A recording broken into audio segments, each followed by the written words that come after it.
आदम का अपनी पत्नी से संसर्ग हुआ और वो गर्भवती हो गई। उसने काइन को जन्म दिया और कहा, मैंने प्रभु की कृपा से एक मनुष्य को जन्म दिया। फिर उसने काइन के भाई हाबिल को जन्म दिया। हाबिल भेड़ बकरियों का चरवाहा बना और काइन खेती करता था।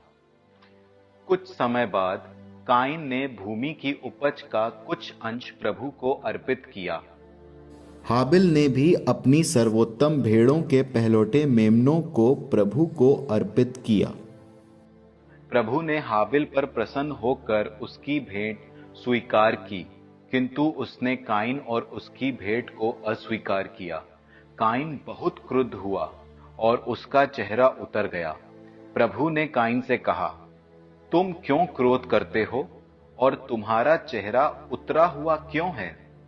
जब तुम भला करोगे तो प्रसन्न होगे, यदि तुम भला नहीं करोगे तो पाप हिंस्र पशु की तरह तुम पर झपटने के लिए तुम्हारे द्वार पर घात लगाकर बैठेगा। क्या तुम उसका दमन कर सकोगे? काइन ने अपने भाई हाबिल से कहा, हम टहलने चलें। बाहर जाने पर काइन ने हाबिल पर आक्रमण किया और उसे मार डाला। प्रभु ने काइन से कहा, तुम्हारा भाई हाबिल कहाँ है? उसने उत्तर दिया, मैं नहीं जानता। क्या मैं अपने भाई का रखवाला हूं? प्रभु ने कहा, तुमने क्या किया? तुम्हारे भाई का रक्त भूमि पर से मुझे पुकार रहा है। भूमि ने मुंह फैलाकर तुम्हारे भाई का रक्त ग्रहण किया, जिसे तुमने बहाया है।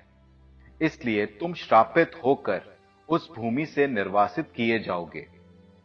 यदि तुम उस भूमि पर खेती करोगे तो वो कुछ भी पैदा नहीं करेगी। तुम आवारे की तरह पृथ्वी पर मारे मारे फिरोगे। तब काइन ने प्रभु से कहा, मैं ये दंड नहीं सह सकता। तू मुझे उपजाऊ भूमि से निर्वासित कर रहा है। मुझे तुझसे दूर रहना पड़ेगा। मैं आवारे की तरह पृथ्वी पर मारा मारा फिरूंगा और भेंट होने पर कोई भी मेरा वध कर देगा। इस पर प्रभु ने ये उत्तर दिया, नहीं, जो काइन का वध करेगा उससे इसका 7 गुना बदला लिया जाएगा। कहीं ऐसा ना हो कि काइन से भेंट होने पर कोई उसका वध करे। इसलिए प्रभु ने काइन पर एक चिन्ह अंकित किया। इसके बाद काइन प्रभु के पास से चला गया और अदन के पूर्व में नोद देश में रहने लगा। काइन का अपनी पत्नी से संसर्ग हुआ। वो गर्भवती हुई और उसने हनोक को जन्म दिया। काइन ने एक नगर बसाया और अपने पुत्र के नाम पर उसका नाम हनोक रखा। हनोक को एक पुत्र हुआ, इराद। इराद को महुयाएल, महुयाएल को मतुशाएल और मतुशाएल को लमेक। लमेक ने 2 स्त्रियों से विवाह किया। एक का नाम आदा था और दूसरी का नाम सिल्ला। आदा ने याबाल को जन्म दिया। ये उन लोगों का मूल पुरुष था जो तंबुओं में रहते हैं और ढोर पालते हैं। इसके भाई का नाम यूबाल था। वो उन सब लोगों का मूल पुरुष था जो सितार और बांसुरी बजाते हैं। सिल्ला ने तूबल काइन को जन्म दिया। ये कांसे और लोहे की वस्तुएं बनाने वाले सब लोगों का मूल पुरुष था। तूबल काइन की बहन नामा थी। लमेक ने अपनी पत्नियों से ये कहा, आदा और सिल्ला, मैं जो कहता हूं उसे सुनो।